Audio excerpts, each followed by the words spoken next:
So hello everybody, this is Shakti from Shakti Academy. So இன்னைக்கு நம்ம கிளாஸ்ல என்ன டாபிக் பார்க்க போறோம் அப்படின்னு பாத்தீங்கன்னா the advent of Europeans, the beginning of modern history in India. அதுதாங்க இந்த topic. So this is very important topic for both TNPSC and UPSC. So according to UPSC இந்த டாபிக்ல இருந்து பாத்தீங்கன்னா minimum 2 to 4 questions கேட்பாங்க. So if we are well clear in this topic அப்படின்றப்போ sure we will be getting 3 to 6 marks நமக்கு கேரண்டியா கிடைச்சிரும். ஓகேவா? So இதுலயும் confusions may be there in when we were answering for the questions, but sure we will get 3 to 6 marks once we are crystal clear with this topic of advent of Europeans, right? So இந்த topic ஓட main contest என்ன அப்படின்னு பாத்தீங்கன்னா first வந்துட்டு Portuguese வருவாங்க, so அடுத்து வந்துட்டு touch வருவாங்க, அப்புறம் இங்கிலீஷ், பிரெஞ்சு. ஸோ இந்த மாதிரி the different rulers will be entering into India to establish their colony அப்படின்றதான் இங்க. ஸோ அதுக்கு முன்னாடி முகல்ஸ் இருப்பாங்க. முகல்ஸ் இருந்தப்பயுமே வந்துட்டு the number of people they have come to India to establish their colony, but அந்த டைம்ல வந்துட்டு most probably யாரும் பெர்மிஷன் கொடுத்திருக்க மாட்டாங்க, ரைட்? ஸோ இதுக்கெல்லாம் காரணம் என்ன அப்படின்னு பாத்தீங்கன்னா அதை நம்ம டீடைலா டிஸ்கஸ் பண்ணோம். வீடியோவை ஸ்கிப் பண்ணாம பாருங்க. ஓகே, ஸோ இப்போ டாபிக்ல போகலாம். So first the discovery of the sea route to the India. ஏன் சார் அதுக்கு முன்னாடி இல்லையா, இப்போ ஏன் சீ ரூட் கண்டுபிடிக்கிறாங்க அப்படின்னா the discovery of sea route to Indiaன்றது வந்துட்டு is one of the greatest discovery of by the Portuguese, right? So here why Portuguese involved in the discovery of sea route to India அப்படின்னு பார்க்கறப்போ அதுதான் ஒரு பெரிய ட்விஸ்டே இருக்கு. என்ன அப்படின்னு பார்க்கறப்போ India have a peaceful trading with the European Union since 3rd centuryங்க, சரிங்களா? 3rd centuryல இருந்தே வந்துட்டு இந்தியா வந்துட்டு ஐரோப்பிய நாடுகளோட வர்த்தகம் வந்து பாத்தீங்கன்னா நல்ல ஒரு சிறப்பான முறையிலையும் அமைதியான முறையிலுமே நடந்துட்டு வந்தது, சரிங்களா? அதுக்கப்புறம் என்னாச்சு அப்படின்னா இந்த 1453 this year is very importantங்க. இது எல்லா எக்ஸாம்லயுமே கேட்பாங்க. Okay, so this is an expectable year. So in the 1453ல வந்துட்டு Constantinople fell into the Ottoman Turks. So அதுக்கு முன்னாடி இதெல்லாம் யார் ரூல் பண்ணிட்டு இருந்தாங்க அப்படின்னு பாத்தீங்கன்னா ரோமன் எம்பையர். ஓகே, இந்த Mediterranean around the region of Mediterranean இந்த எல்லாமே பாத்தீங்கன்னா ரோமன் எம்பையர் தான் ரூல் பண்ணிட்டு இருந்தாங்க. After the fall of the Roman empire இந்த 17th century, right?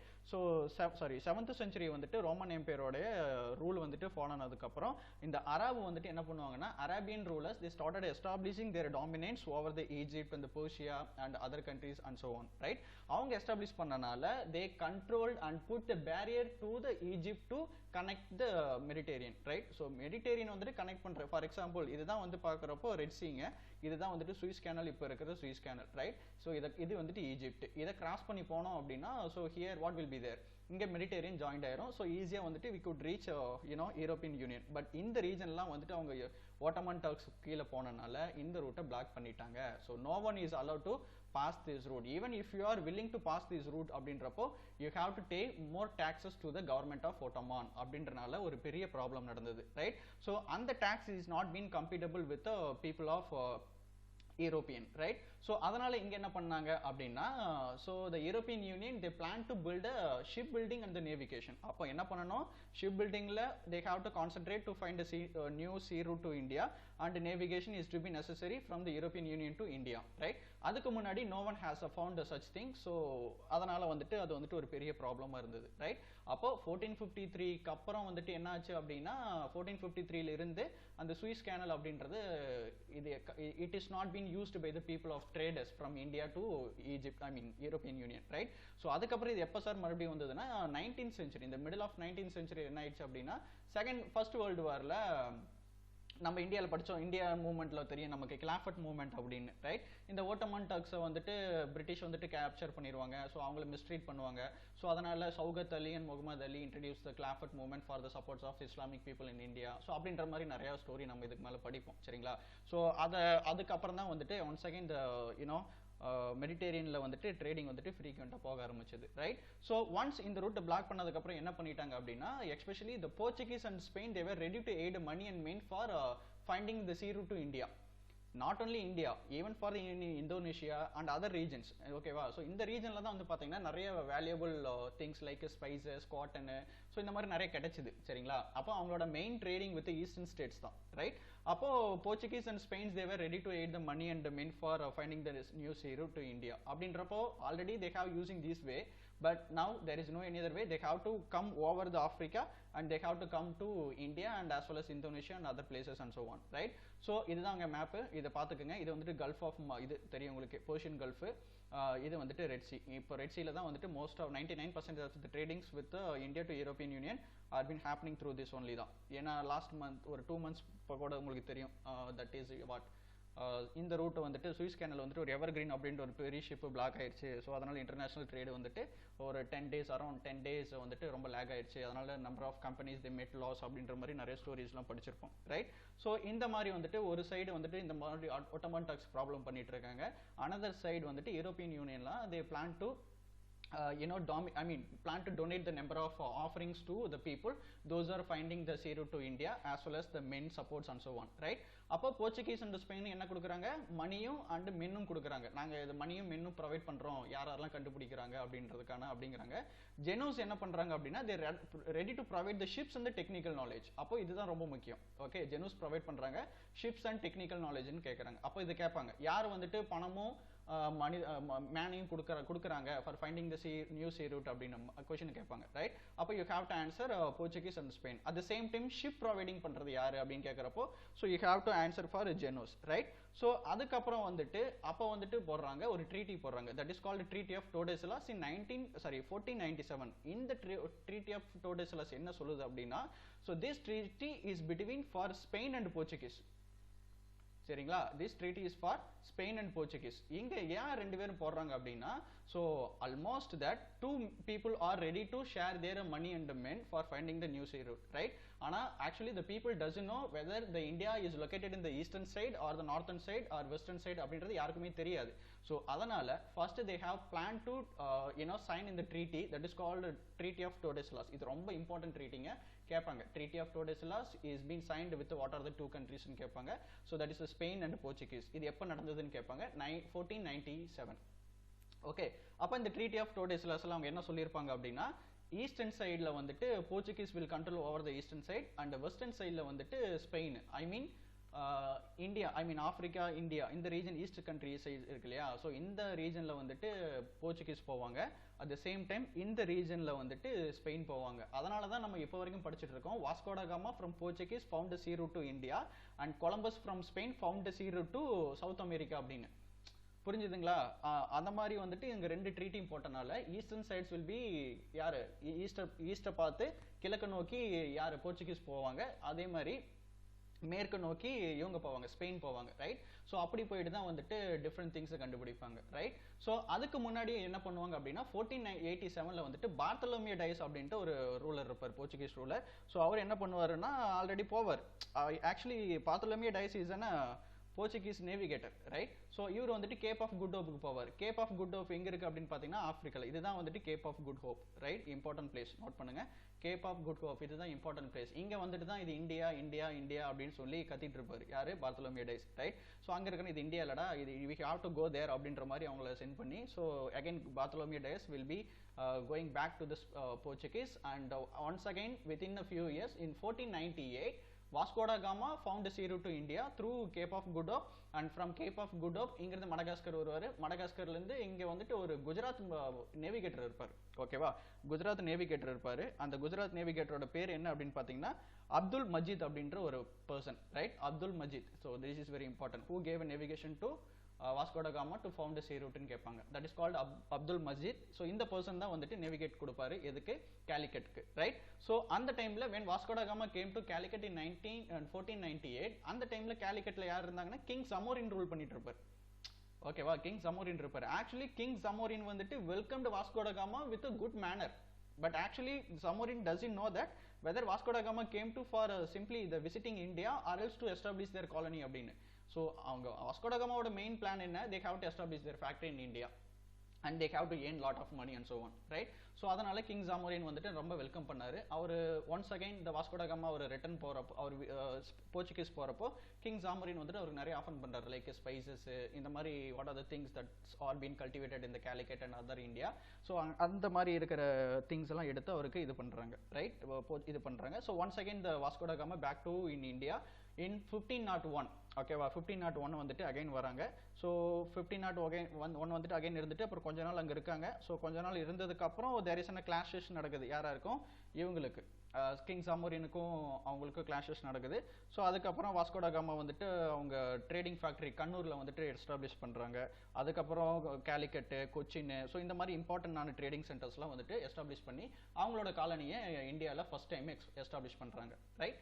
So followed by Vasco da Gama. So next person Francis de Almeida அப்படின்ட்டு. So இவருக்கான main என்ன அப்படின்னா blue water policy.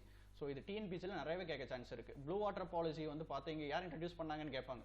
Francis D. Almeida is a founder of Blue Water Policy, right? So in the Blue Water Policy எதுக்கு வந்தது அப்படின்றது நான் அப்புறம் சொல்றேன். சரிங்களா? So in 1505 Francis D. Almeida appointed as a governor of India.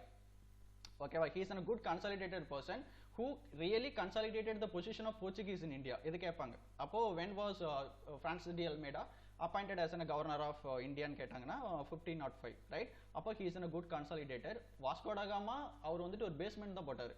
ஒரு நல்ல பில்டிங்கை கட்டினது யார் அப்படின்னா யாரு Almeida. Okay, Francis de Almeida தான் ஒரு நல்ல பில்டிங் கட்டியிருப்பார். Right. So at the same time Portuguese became the master of the Indian Ocean and that they have found sea route to the different nations around the eastern states. So அதனால அவங்க ஒரு பெரிய ஆளாக மாறிட்டாங்க.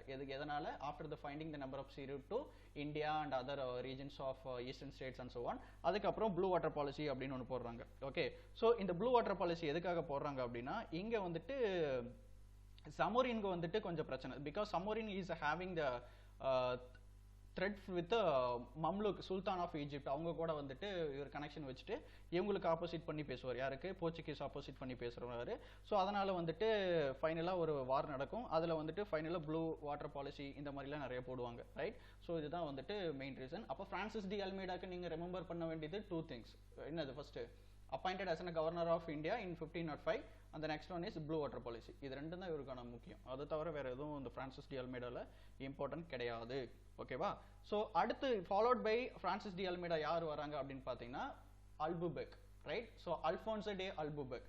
Albuquerque is a great guy and he is a real founder of the Portuguese power in the east. Right. So என்ன sir இதுவும் அப்படியே சொன்னீங்க இதுவும் அப்படியே சொன்னீங்க அப்படின்னு கேட்காதீங்க.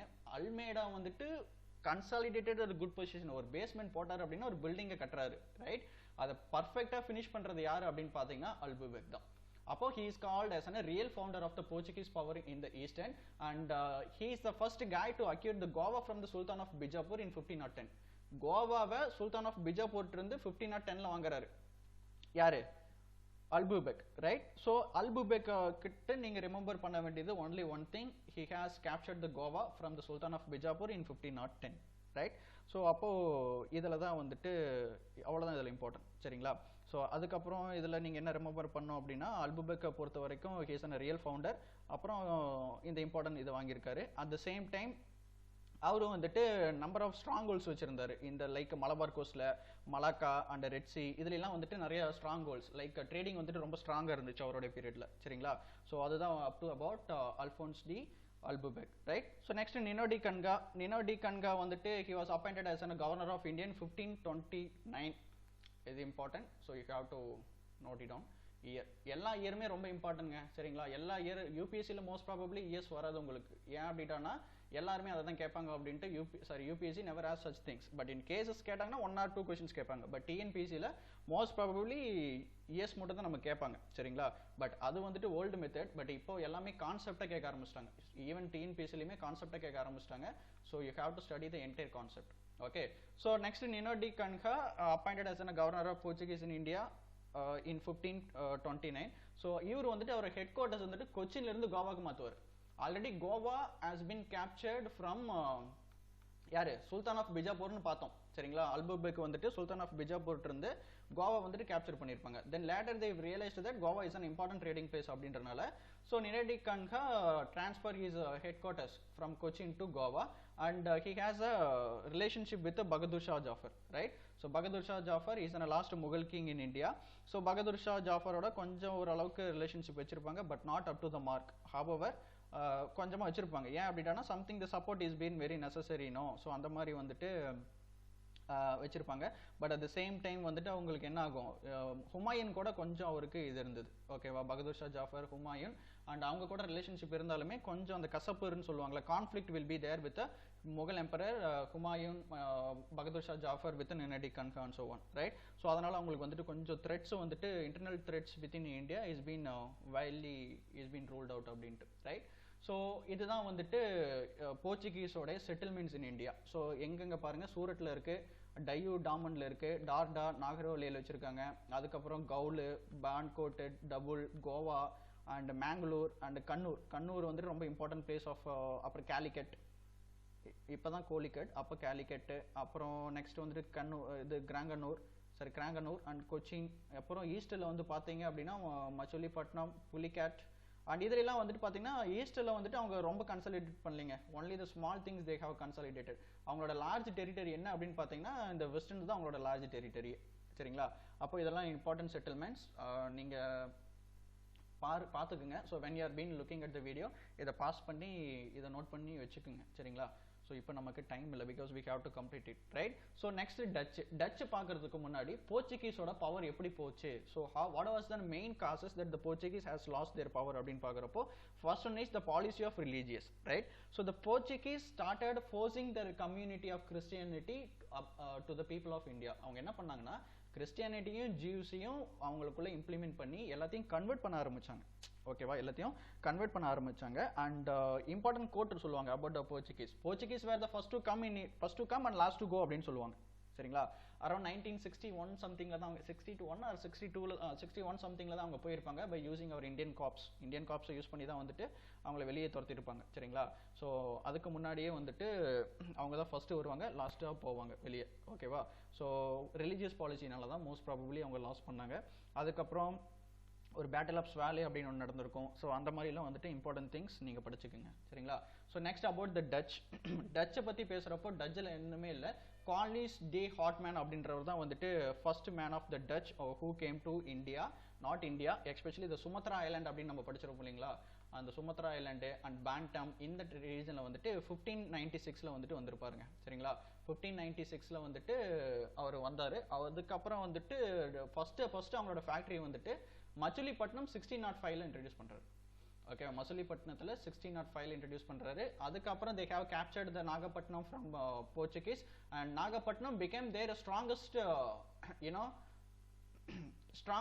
harbor in the South India. South இந்தியால நாகப்பட்டினம் தான் பெரிய important place of Dutch people, ஓகேவா? ஸோ அதுக்கப்புறம் they to have established their number of things like factories on Coromandel coast, அப்புறம் எங்க குஜராத், உத்தரப்பிரதேஷ், பெங்கால், அப்புறம் பீகார், இந்த மாதிரி நிறைய இதெல்லாம் இன்ட்ரடியூஸ் பண்றாங்க. அப்புறம் புலிக்காட், பழவேற்காடு அப்படின்னு சொல்லலாம், புலிக்காட் பழவேற்காடுன்னு தமிழ்ல சொல்லுவாங்க. அந்த புலிக்காட்ல வந்துட்டு 1609 வந்துட்டு இன்ட்ரடியூஸ் பண்றாங்க, ரைட்? அப்போ இந்த எல்லாமே இம்பார்ட்டன்ட். ஸோ நீங்க நோட் பண்ணிக்கணும், சூரத்தில் எப்போ இம்ப்ளிமெண்ட் பண்ணாங்க, 1916 சூரத்தில் இம்ப்ளிமெண்ட் பண்ணாங்க. அப்புறம் காரைக்காலில் 1645 பண்ணாங்க, சின்சுரால வந்துட்டு 1653 பண்ணாங்க. ஸோ அப்படின்ற மாதிரி எந்தெந்த பிளேஸ்ல எந்தெந்த இயர்ல பண்ணாங்கிறது ரொம்ப முக்கியம் அக்கார்டிங் டு டிஎன்பிஎஸ்சி, ரைட்? யூபிஎஸ்சிக்கு ஒன்லி கான்செப்ட் தெரிஞ்சா போதும், you don't want to learn much thing. அப்போ யூபிஎஸ்சிக்கான இம்பார்ட்டன்ட் திங்ஸ் மசுலிப்பட்டினத்தில் ஃபர்ஸ்ட் ஸ்டார்ட் பண்ணாங்களா, அப்போ அதனோட இயர் எப்போ 1605. அப்புறம் Pulicat, it is an important place, trading center of the Dutch, so 1609, சரிங்களா?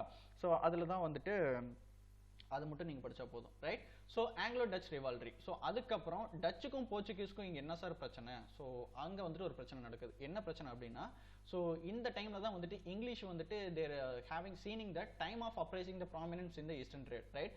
ஈஸ்டர்ன் ட்ரேடில் வந்துட்டு எல்லாமே கேப்சர் பண்ணுறாங்க, எல்லாமே சம்பாதிக்கிறாங்க. எஸ்பெஷலி போர்ச்சுகீஸும் டச்சும் இந்தியாவுக்கு வந்து நிறையவே சம்பாதிச்சிட்டு இருக்காங்க. ஸோ அதனால நாமளும் எங்கே போகணும், இந்தியா போய் நிறைய சம்பாதிக்கணும் அப்படின்ற மாதிரி ஒரு பிளான் நடக்குது, சரிங்களா?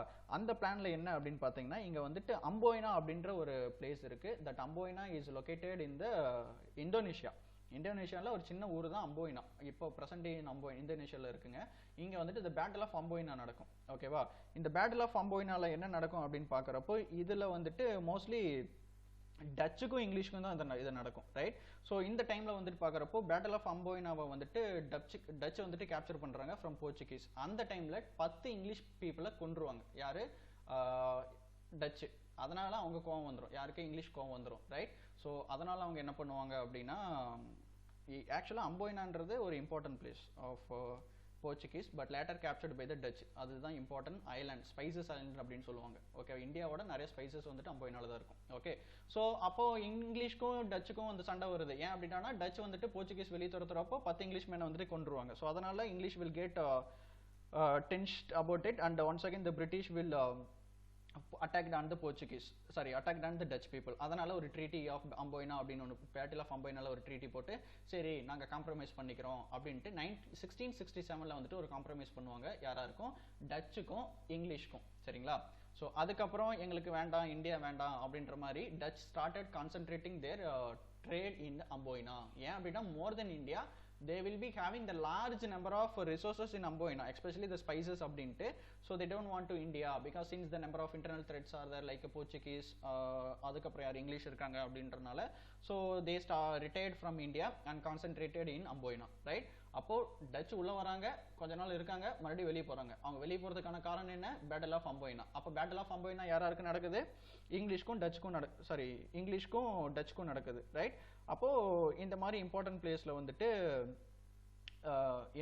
இது பண்ணி வச்சிருப்பாங்க, ரைட்? ஸோ அதுக்கப்புறம் வந்துட்டு இது கேட்பாங்க, இது இம்பார்ட்டன்ட். எப்போ டச் வந்துட்டு அம்போயினாவை கேப்சர் பண்ணணும் அப்படின்னு கேட்பாங்க. இது வந்துட்டு 1605 நோட் பண்ணிக்கோங்க.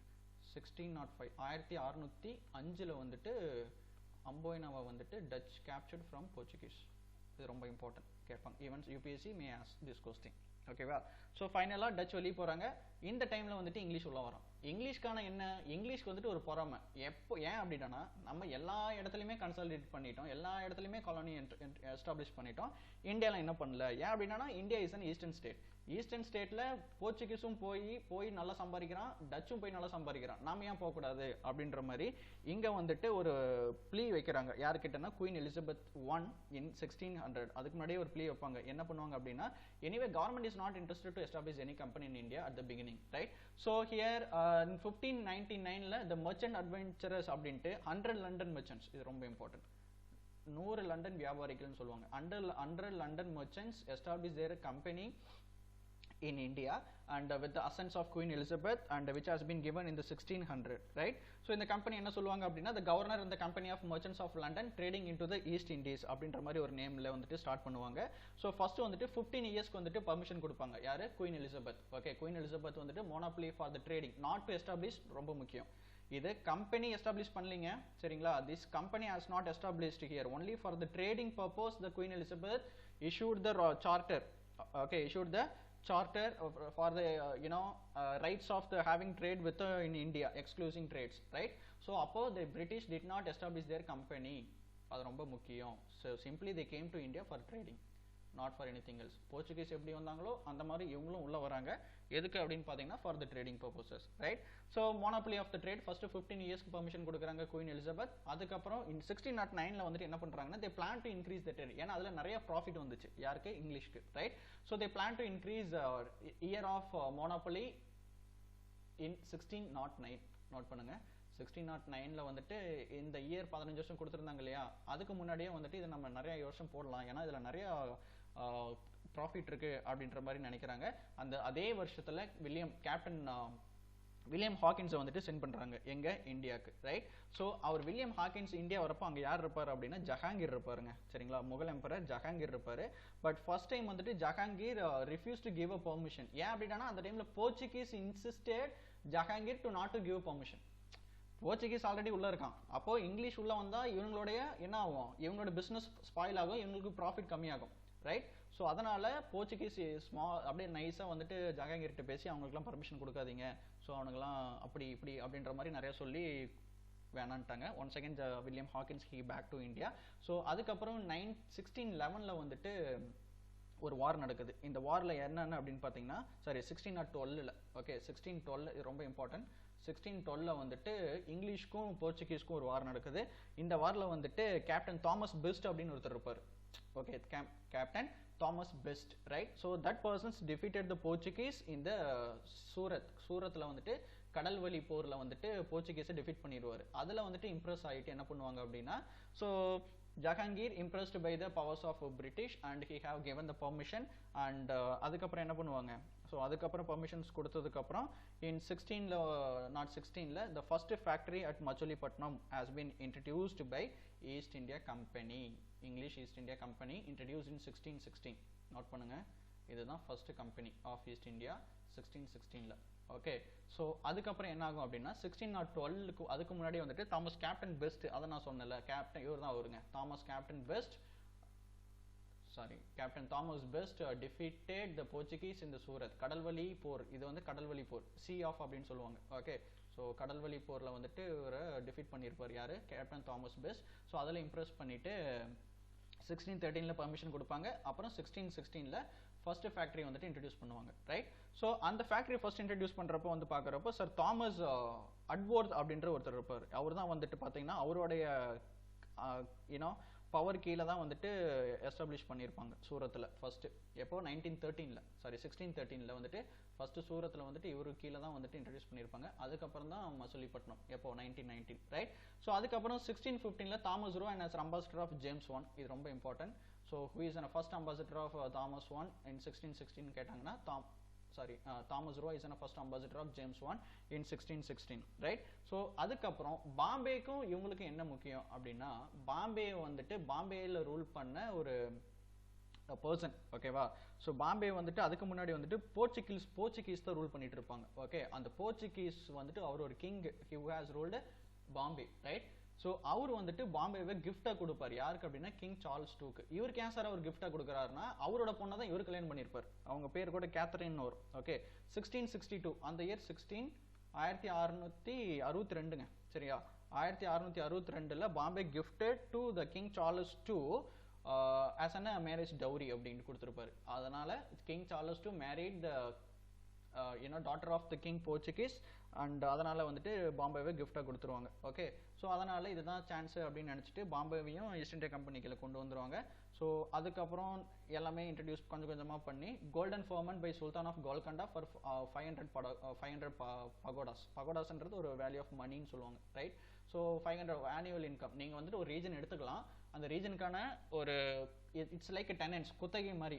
ஓகேவா, ஃபார் எக்ஸாம்பிள் நீங்கள் பாம்பே எடுக்கிறீங்க அப்படின்னா எனக்கு 500 பகோடாஸ் பர் இயருக்கு நீங்கள் கொடுத்துடணும் அப்படின்ற மாதிரி கோல்டன் ஃபர்மன் வந்துட்டு இன்ட்ரடியூஸ் பண்ணிடுறாங்க. சரிங்களா, ஸோ அதுக்கப்புறம் என்ன நடக்குது அப்படின்னா ஃபருக் ஷேர் வந்துட்டு ஒரு ஃபர்மன் இன்ட்ரடியூஸ் பண்ணுறாரு. ஸோ இதுக்கு முன்னாடி நிறைய இன்சிடென்ட்ஸ் நடக்குங்க. சரிங்களா, ஸோ அதில் எக்ஸ்பிளைன் பண்ணுறதுக்கு எதுவும் இல்லை. So you have to study the reference books and so one. Right, so அடுத்து இம்பார்ட்டன்ட் வந்து பார்த்தீங்கன்னா ஃபருக் ஷியாஸ் ஒரு ஃபர்மன் கொடுத்துருப்பார். இந்த ஃபருக் ஷியாஸ் அப்படின்னு யார் அப்படின்னு பார்த்தீங்கன்னா இவர் வந்துட்டு ஒரு கிங் மாதிரி, ஒரு நவாப் அப்படின்னு சொல்லுவாங்க. ரைட், ஸோ இந்த டைமில் இங்கே என்ன ஆகும் அப்படின்னா 1715ல் the famous farman given the company many valuable privileges in Bengal. இந்த ஃபர்மன் தாங்க ஈஸ்ட் இந்தியா கம்பெனியை திருப்பி போட்டது, அதனோட ஹிஸ்டரியை திருப்பி போட்டது. Like the number of privileges provided by the Farrukhshahs Farrukhshahs to the East India Company. அதில் ஒன்று என்ன அப்படின்னு பார்த்தீங்கன்னா நீ கம்பெனி வந்துட்டு எவ்வளோ வேணால் இம்போர்ட் பண்ணிக்கலாம், எவ்வளோ வேணால் எக்ஸ்போர்ட் பண்ணிக்கலாம். ஆனால் ஆனுவல் இன்கம்மாக 3000 rupees நீங்கள் கொடுக்கணும் வருஷம். ஐ மீன் நீ கம்பெனி வந்துட்டு எவ்வளோ வேணால் பிஸ்னஸ் பண்ணிக்கலாம், ஆனால் 3000 ரூபா நீங்கள் டேக்ஸ் கட்டணும். That is called annual payment of 3000 rupees as settled earlier. வருஷம் 3000 ரூபா நீங்கள் கட்டிட்டு தான்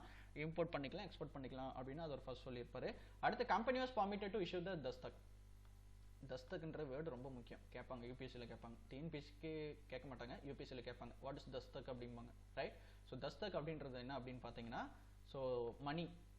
ஓகேவா, மணி வந்துட்டு சொல்லியிருப்பாங்க. அப்போ company can mint their own coin and own money அப்படின்னு சொன்னனால the government of East India Company has taken the advantage about Farrukhsiyar's farman. So இதுதான் சான்ஸ், இதை விட்டுறக்கூடாது அப்படின்னு ரொம்ப கன்சாலிடேட் பண்ணிடுவாங்க. ரைட், ஸோ இதனால powers of the people, local people will get decrease. And third one is permitted to mint the company.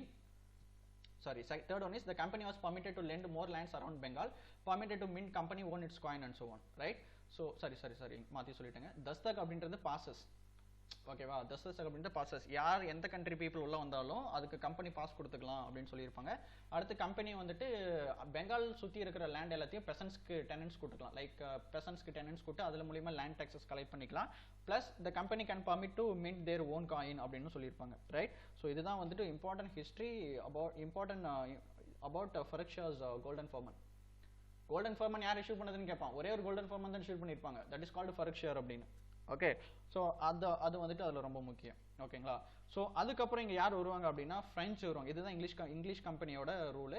So English company வந்துட்டு 1857 வரைக்கும் இந்த கம்பெனி போகுங்க. சரியா 1857 வரைக்கும் this company was been there and 1857ல என்ன ஆகும் அப்படின்னா ரெவால்ட் நடக்கும்.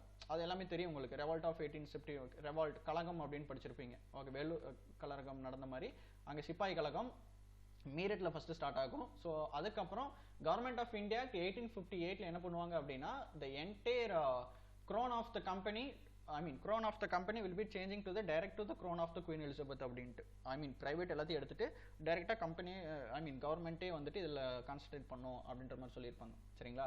ஸோ அதனால வந்துட்டு ஈவன் ஸோ அதோட ஈஸ்ட் இந்தியா கம்பெனியோட ஹிஸ்டரி முடிஞ்சிடும். ஓகே, ஸோ நெக்ஸ்ட் ஃப்ரெஞ்சு உள்ள வருவானுங்க. ஃப்ரெஞ்சு யாருன்னா last Europeans to come India for the trade. So listen, இதை நோட் பண்ணிக்கோங்க. First Europeans to come India and last to go, அது யாரு? போர்ச்சுகீஸ். ஓகேவா? Last Europeans to come to India for the trading purpose is French. Actually French வந்துட்டு 50 வருஷத்துக்கு trade பண்ணலாம் அப்படின்ட்டு India வருவானுங்க. எத்தனை வருஷத்துக்கு? 50 வருஷத்துக்கு நம்ம ட்ரேட் பண்ணலாம் அப்படின்ற மாதிரி இங்க வருவானுங்க. ஆனா அவங்களால முடியாது. Right? So the minister Colbert laid the foundation for the French East India Company in 1664. Note பண்ணுங்க, French East India Company establish in India around 1664 by minister Colbert. இவர் important guy from French. Okay, அப்போ minister Colbert வந்துட்டு important person who laid a foundation for establishing the French East India Company in India in 1664 and Dutch captured Pondicherry. அதுக்கப்புறம் வந்துட்டு இதை capture பண்ணிடும். பாண்டிச்சேரியை வந்துட்டு அவங்க capture பண்ணுவாங்க. ஸோ கேப்சர் பண்ணது எப்போ? 1693 கேப்சர் பண்ணுவாங்க. அதுக்கப்புறம் அவங்க ரெண்டு பேருக்கு ஒரு ட்ரீட்டி வரும். That is called treaty of rice week அப்படின்ற மாதிரி போடுவாங்க. ரைட்? ஸோ இந்த ட்ரீட்டி ஆஃப் ரைஸ் வீக்ல வந்துட்டு ஃப்ரெஞ்சுக்கும் டச்சுக்கும் போடுவாங்க. ஸோ அதில் வந்துட்டு நாங்கள் கொஞ்ச நாள் இருந்துட்டு போயிடுறோம் அப்படின்ற மாதிரி some words use to be describe by them அப்படின்ற மாதிரி நிறைய போடுவாங்க. சரிங்களா? ஸோ இது ஃப்ரெஞ்சை வந்து நீங்கள் மோஸ்ட்லி படிக்க தேவையில்லை. ஃப்ரெஞ்சில் வந்துட்டு யார் இன்ட்ரடியூஸ் பண்ணாங்க, எப்போ வந்தாங்க, இந்த treaty of rice week is 1697. இது டிஎன்பிஎஸ்சியில் கேட்க மாட்டாங்க, யூபிஎஸ்சியில் ஷுவராக சாலிடாக கேட்பாங்க. What is the treaty of rice week between whom and whom கேட்பாங்க. ஓகே, அப்போது யூ ஹேவ் டு ரைட் யாருக்கு? டச்சுக்கும் ஃப்ரெஞ்சுக்கும் போட்டாங்க அப்படின்னு. அப்போ கேட்பாங்க when was Dutch captured the Pondicherry from French people அப்படின்னா 1693 கேட்பாங்க. இவங்க இந்தியாவில் வந்து 1961 or 2ல தான் போயிருப்பாங்க. 1961ல தான் போயிருப்பாங்கன்னு நினைக்கிறேன், பை யூசிங் இந்தியன் மிலிட்ரி. இதையும் கோவாவையும் போர்ச்சுகீஸையும் ஃப்ரெஞ்சையும் ஒரே அடுத்தடுத்த வருஷத்துல தான் வெளியே அனுப்புவாங்க. சரிங்களா? ஸோ அப்போது ஃப்ரெஞ்சில் வந்துட்டு இது டச்சை எப்போ கேப்சர் பண்ண, பாண்டிச்சேரி எப்போ டச் கேப்சர் பண்ணாங்க, ஃப்ரெஞ்ச் எப்போ கேப்சர் பண்ணாங்க அப்படின்னு கேட்பாங்க. அண்ட் 1693. அண்ட் இந்த இன்ட்ரடியூஸ் பண்ணது யார்? French East India Company introduce பண்ணது யார்? Minister Colbert. And treaty of rice வீக், இதெல்லாம் இது இம்பார்ட்டன்ட். சரிங்களா?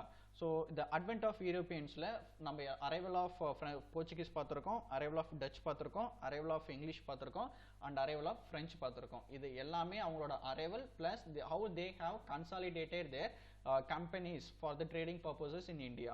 Right?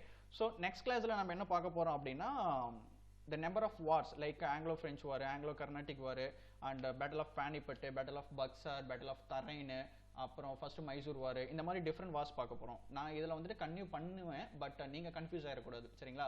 ஸோ அதனால் வார் அப்படின்றதுக்கு நம்ம தனியாக ஒரு கிளாஸ் போய்க்கலாம். அந்த வாரில் வந்துட்டு இயர்லி வார்ஸ் நான் சொன்னதில் பண்ணலாம். பானிபட்டு, தரைன்னு, மைசூர் வார், கர்நாடிக் வார், ஃப்ரெஞ்சு வார், ஸோ இந்த மாதிரி இருக்கிறதெல்லாம் அது என்னென்ன வார் யாராருக்கு நடந்தது, அதுக்கு என்னென்ன ட்ரீட்டி போட்டாங்க, ஸோ அப்படின்றதெல்லாம் வந்துட்டு நம்ம நெக்ஸ்ட் கிளாஸில் பார்க்கலாம். Okay, thank you.